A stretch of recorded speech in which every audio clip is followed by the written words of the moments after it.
Okay, so hello guys! At ako nga po pala si Jazel De Vera at may nagbabalik sa channel na ito. So if you are new to this channel, click on the subscribe button and the notification bell para makapanood ka ng may iba't ibang videos about home-based jobs at anything na pwedeng pagkakitaan online. Right now, I'm going to introduce a trading platform that has an access to over 3,000 markets where you can trade CFDs with leverage across the world's most popular indices, commodities, cryptocurrencies, shares, and currency pairs, Capital.com. In this video, we're going to talk about Capital.com, platform's functionality, working with the platform, and trading competitions. So I hope you stay tuned until the end para wala kayong ma-miss na kahit anong information.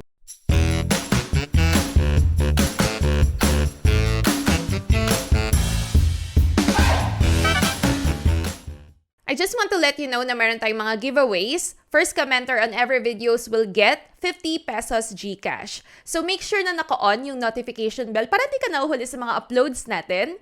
And our 50 peso GCash giveaway, so may most like comment dito sa mga videos natin. Kaya naman i-share mo na ang video na to sa friends mo and invite mo na rin sila to like your comment para panalong panalo. So now let's talk about Capital.com.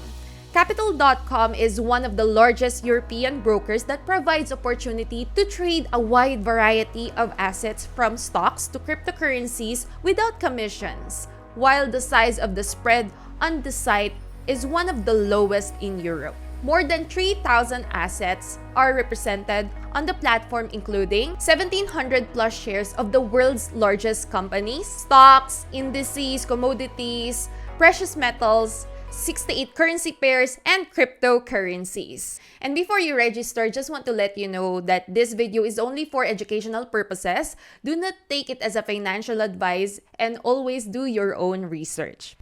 So right now, we're here on Capital.com's website, and for you to register for an account, you can click the link on the description box, or you can just visit this website and click nyo yung trade now. You can sign up using your Facebook, your Gmail, your Apple ID, I think this is Apple ID, or with your email address. Then just follow the instructions. You can just fill in some important information na hinihingi sa atin dito sa website na to. And make sure na kung ano yung nakalagay sa iyong valid ID, yun yung ilalagay niyong information dito sa website.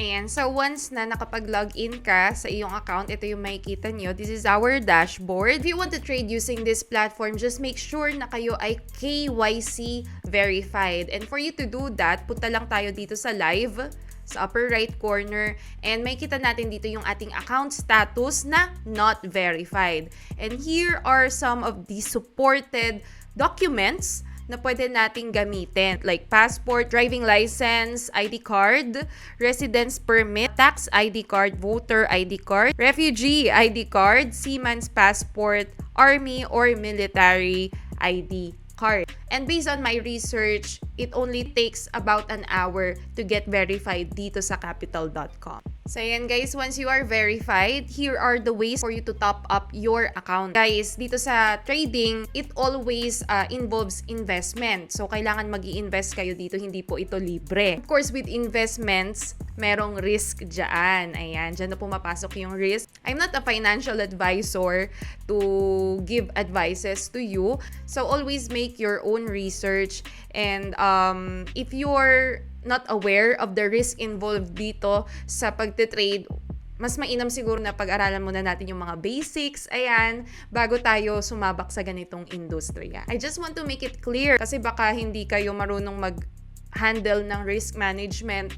So, syempre, hindi naman tayo nag-overhype na talagang, alam niyo yun, na puro win-win situation lang dito. No, sa trading, it's up and down. So, yeah, well, anyway, here are the ways for you to top up your account. So, indicating here, guys, nagsusupport sila ng Visa, MasterCard, and a lot more. Makikita lang natin yan dito sa screen. And this is the fastest way, no? Yung bank cards. Meron din sila ditong bank transfer. And meron din sila ditong online banking. You can make a deposit using your online bank. And based pala dun sa currency na pwede nating ipasok dito, so upon signing up kasi, tatanungin na kayo kung ano yung preferred currency ninyo. 3 lang yata yung choices dun. If I'm not mistaken, like Canadian dollar, pounds, or US dollar. So ako ang pinili ko, of course, is US dollar. Once kasi na meron na kayo na ipasok na pera dito sa Capital.com, you have to make sure na mataas yung security ng inyong account. Well, you will manually activate the security system dito. So, pupunta lang tayo dito sa upper right sa live. Meron kasi ditong live button dyan, which indicates that you are in your live account. Ayan, yun yung kasi meaning talaga nun. Pupunta tayo dito sa my accounts. And from here, guys, ay makikita nyo rin pala dito kung ano yung mga preferences ninyo with your trading account. And yeah, you have here as well your 2-factor authentication. With this, you can maximize the security of your account. Ang gagawin nyo lang naman dyan is kailangan nyo ng Authenticator app, which is pwede na rin yung Google Authenticator. Just follow the instruction right here. Like, meron lang silang ipoprovide na key or QR code na ilalagay ninyo doon sa inyong Authenticator app. And from there, guys, magpo-provide na yan ng mga 6-digit codes na pwede nyong ilagay dito when you're logging in para maka-access kayo sa inyong account. So that's very important for you to, na i-secure nyo yung inyong Google Authenticator app. So ayan, explore na lang muna natin talaga yung mismong platform ni Capital.com, no? So, actually, ang maganda rin daw dito is you can personalize your dashboard. Ayan, meron sila ditong night mode and meron ding, ayan, medyo maliwanag, hindi ko type to. Prefer ko yung night mode. Ayan. So, dito sa watch list, meron tayo ditong portfolio, which is your, kung ano yung mga ilalagay mong assets dito. And meron din tayo ditong mga favorites, like your favorite pairs. Nandito nakalagay yan dyan. Ano, diba? Ang ganda-ganda ng platform nila. Ang dami. Ang daming shares, guys. Like, meron din ditong Pfizer, Xiaomi, yung mga sikat na companies worldwide. Yan, mga, stocks, diba? Oy, taray, naka-stocks. Big time. And yung most traded, diba? Ang galaw ng market. Ayan, so this is general, guys. Hindi lang siya yung nakabukod lang na crypto lang, forex lang. So this is mixed up already. Kaya alam niyo yun, you're very open to different trading types, 'di ba? So ayun, ganun lang naman siya. And meron dito mga new assets na pwede natin tingnan. Top risers and top fallers. Ayan, yung mga top fallers, sila yung mga pa-fall. So this is one of the most popular pairs na kilala natin. Ayan, Bitcoin USD. And yun nga, nakakatulong yung watch list a while ago for you to choose kung ano yung market pairs yung pwede nyong gamitin as an instrument for you to trade. So, in my case, ang gamitin lang muna natin is Bitcoin USD, for example lang naman. Ayan. And dito, guys, hindi talaga ako marunong sa technical analysis, ha, though marami silang indicators. As you can see right here, meron silang, I think this is 70 plus indicators na pwede nyong gamitin. Ayan, meron silang mga these are the popular indicators. Ayan, makikita nyo yan dyan sa screen. Some oscillators, trend, for the volatility, volume, and others. Ayan, sobrang dami. Mapapakinabangan talaga ito ng mga traders natin dyan. Ayan. And you also have the option here na pwede ka mag-drawing. Like, if you want to have some, markers. Ayan, kung gusto nyong mag-draw ng lines dito sa inyong chart, pwede yan dito sa Capital.com. By the way, guys, dito sa aking demo account, nag-top up ako dito ng around $20,000. Ayan, dito sa ating account. Like, kung makikita nyo dito sa balance natin, meron tayong 20,976. Sana all, sana totoo, sana true, diba? Pero demo lang yan, syempre. So, ipapakita ko sa inyo, guys, kung paano tayo dito magpe-place ng buy or sell order. Okay? So, if you want to place a buy order, so it means if you want to place a buy order, you're hoping for the market to go up. Okay? And it works the other way around then. If you want to place a sell order, dapat pababa yung price or dapat puladong-pulado siya. Like, it's like sa ibang trading platform, ang term naman nila is long and short. Oo, ganun naman. You know guys, what I noticed dito sa pagpe-place ng order sa capital.com, hindi na nila pinaka-complex. Like, it's really, really simple. Kung makikita nyo rito sa gilid, guys, ayan. Natatakpan ko pala siya. Teka. So, kung makikita nyo dito sa gilid, yan, dito sa bandar yan, nandyan na lahat. Like, ito yung mga pinaka-importanting option na kailangan nating i-consider when you're placing an order. Like, yung margin, which is the size, okay? Yung iyong margin ng inyong trade, yan yung, kumbaga, yan yung pinakalapag mo sa iyong trade. Maganda rin dyan, meron din silang limit order. Pero, pinasimple nila yung term, buy when price is. Kung i-on mo yan, you can set up your limit order price. Pwede ka mag-place dyan na kahit magkano, basta mas mababa. Kasi you're buying and you're hoping for it to go up, 'di ba? So, if you're selling naman, siguro mag-place ka ng somewhere na mas mataas din and you're hoping for it to go down. The price, that's what I mean. You can also set a stop loss, which is, ito naman ang term nila dito, which is close at loss. Ayan, para ma-manage nyo yung risk ninyo. So, dito sa drop-down, meron din sila mga options sa loss. Ayan, meron sila ditong amount, distance, and price level. Close if the loss is kung ito yung pinaka parang lugi mo if magbebenta ka agad. Ayan. So, parang na-avoid niya yung risk, na-avoid niya yung long period of time na paghihintay. So, naiiwasan natin yun. Most especially if you're a full-time trader, like everyday ka nagte-trade. Kasi ganyan na full-time trader ka, kailangan mo talaga ng take profit. Hindi ka pwedeng maiwan lang sa isang market na naka-stock up ka lang doon. Okay? So, yun yung natutunan ko actually doon sa interview namin ni Crypto Fortune. Like, meron siyang trading journal na doon niya nilalahad lahat ng mga losses niya, ng mga profits niya. So, meron talagang time na naglo-loss kasi meron time din na hindi maganda yung pasok ng trade. Ayan. And syempre, if you're a hodler, yan, yung pag-hodl kasi, if you're just holding the asset, kahit bumaba pa to ng bongga, like, okay lang kahit maghintay ka ng pagkatagal-tagal sa kanya. Hindi, okay lang kahit maghintay ka ng pagkatagal-tagal. Kung kunyari, bumili ka ng ganitong price, tapos bigla siyang bumagsak. Ayan, bigla siyang bumagsak. Tapos, okay lang, kahit maghintay ka ng matagal, abutin ka man ng months, ng years, na magkaroon ka uli ng profit. Ayan. So, yun kasi yung compare mo yung hodler sa trader. Sa trader, hindi pwede mangyari yon. Kaya, kailangan lagi kang merong nakukuhang profit as much as possible, daily. And, yun lang, hindi ka dapat talaga magstay sa matagal sa iisang asset. So, kaya kailangan natin ng close at loss the amount. Ayan. Kung may loss, syempre may profit. So, dito naman sa profit, yung mga nagigain mo na. Like, if the market is going green, actually, dito blue If the market is going, na lang siguro, blue. Pwede ka rin mag-set dyan. So, meron din siyang 3 options when you're setting up your amount. And you can easily place the price right here. Those are the ways for you to set your buy order. Or it works also the other way sa sell. Hindi ko na siya i-explain sa sell kasi ganun din naman siya. So, dito guys, you can manually type in the amount and makikita nyo naman yung conversion niya dito sa margin.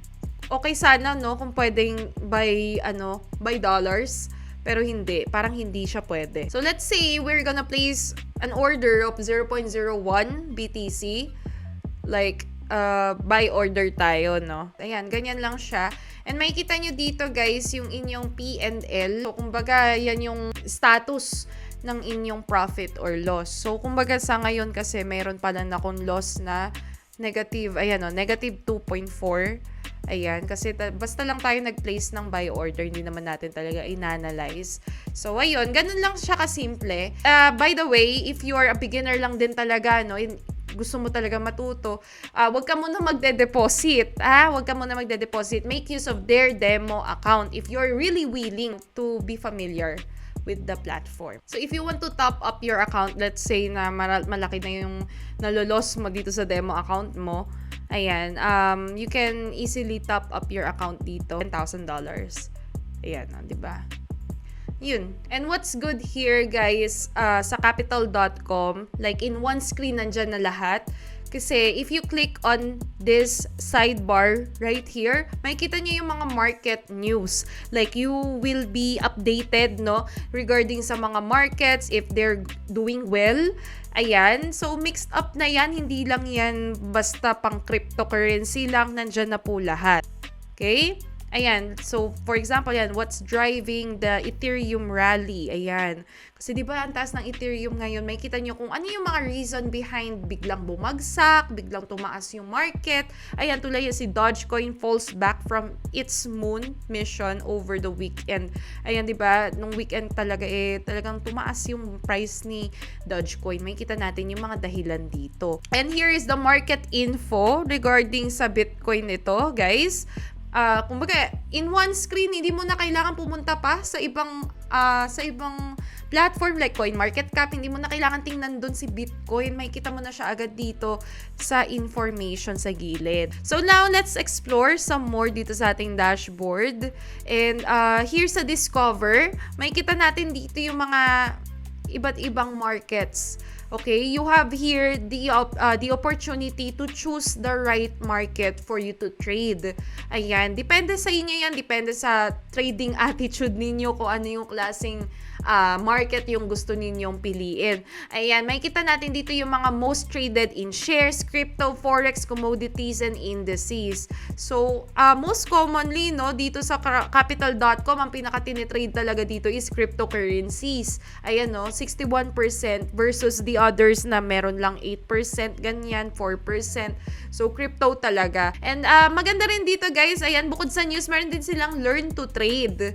Ayan, meron silang learn to trade where meron dito tayong mga mga videos na pwede nating panoorin for us to be familiar pa sa mga market na pwede nating i-trade. Like, ayan, makikita rin natin dito kung ano yung meaning ng leverage, commodity, ano nga ba yung mga terms na yan, lalo na kung hindi ka talaga aware pa sa trading at all.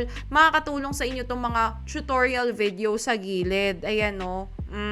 Like, application na yan in trading strategies for beginners, nandito na rin, guys. Like, hindi mo na kailangan magbayad pa ng course. Kasi, di ba, most commonly, kailangan mong magbayad pa ng course for you to learn some basic trading. And dito, guys, ay makikita nyo na, trading strategies, identifying and trading with the trend. And also, meron din silang trading psychology. Ayan, yung mga common mistake, kung paano ka makikipag-deal sa mga emotional mo dyan, sa mga natatalo mong trades, ayan. So, ang ganda. Now, going on sa reports, makikita natin dito yung mga history natin, like yung mga ginawa nating order and place, yung mga pinlace nating order, yung mga kinlose natin ng mga orders, ayan, dito rin natin yan siya makikita. Economic insight for today, tomorrow, this week. Maganda i-check nyo rin ito for you to be updated. And meron din sila mga analyst view. Ayan, no? Diba? Ang galing! Guys, meron mga signals dito. Oh, sa forex. Ayan, may option dito sa drop down. Like kung ano yung cryptocurrencies tayo. Wow! Ayan, guys, so tingnan nyo, ang ganda, ang galante.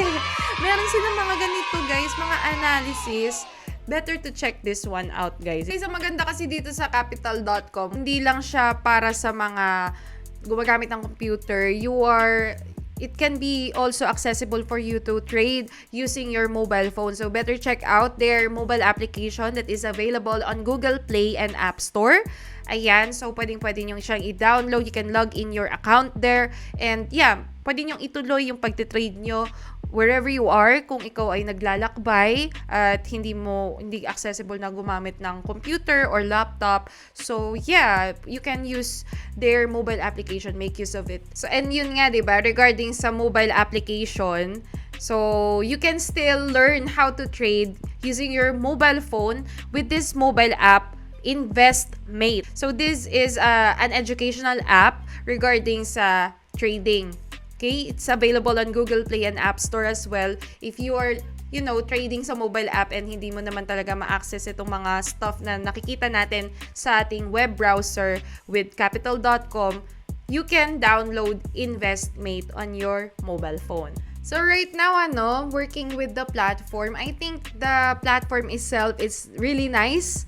And what I like about it talaga is lahat nandito na you don't have to open another platform for you to check on some news regarding sa mga markets since nandito na po siya lahat. And pwede ka rin matuto talagang mag-trade with this platform since hindi naman sila nangiiwan talaga sa ere. They will guide you all the way. And yun lang, since trading pa rin siya, though kahit binigay na lahat ng material sa inyo, just know how to manage your risk. If you are a beginner, wag mo munang ipagsapalaran na gumamit ng live account. Make use of the demo account para ma-familiar ka sa mga markets and also ma-familiar ka rin dito sa platform kung paano talaga natin to magagamit for trading.